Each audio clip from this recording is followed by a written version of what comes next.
Profitons du soleil pour se mettre en mouvement, en action et suivons les conseils de Sonia.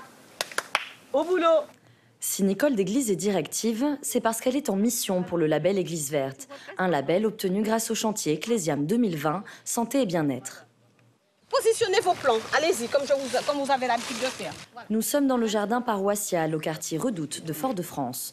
Nicole s'y déplace pour s'assurer que la phase plantation de l'atelier nature et découverte prend forme, avec les adolescents de 3e année de catéchisme. C'est aussi une activité plaisante qui me permet d'apprendre à planter.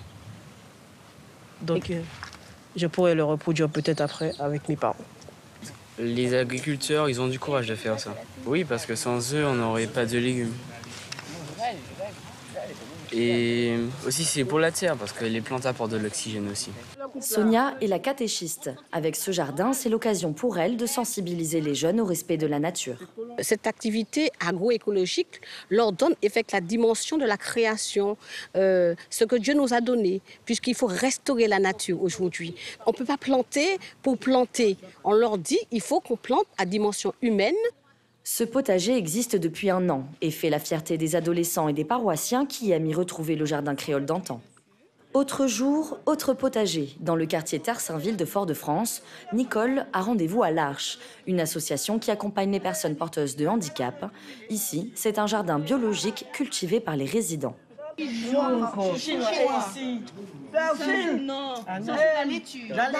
C'est un bel exemple parce que c'est ce que le pape nous demande dans l'encyclique Laudato Si.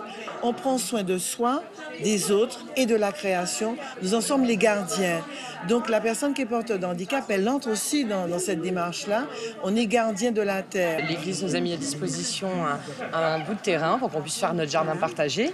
Nous plantons beaucoup d'aromates, nous plantons aussi tout ce qui est laitue, des poivrons, tout ce qui peut nous aider à faire notre cuisine pour les petites tables. Les Petites Tables, c'est un restaurant solidaire et novateur. Ce projet de l'Arche propose tous les mardis un repas au public à partir des produits du jardin. Les créations de jardin ont la primauté. Toutefois, dans le cadre d'Église verte, d'autres actions sont au programme. Journée thématique autour de la création, émission radio sur l'environnement, installation de panneaux solaires et dernière en date, une marche à travers la Martinique. Il y a 7 districts et nous avons 7 départs de marche le samedi qui permettent à tout un chacun de marcher, de venir marcher au plus près de son domicile. Ça veut dire que si vous habitez le nord, il y a un district dans le nord, au plus près du nord, et ensuite, donc à travers les districts, tous nous pouvons marcher pour notre santé, notre bien-être. Soignante de profession, Nicole poursuit ses projets d'éco-conversion et en développe d'autres, car le label doit se renouveler tous les ans.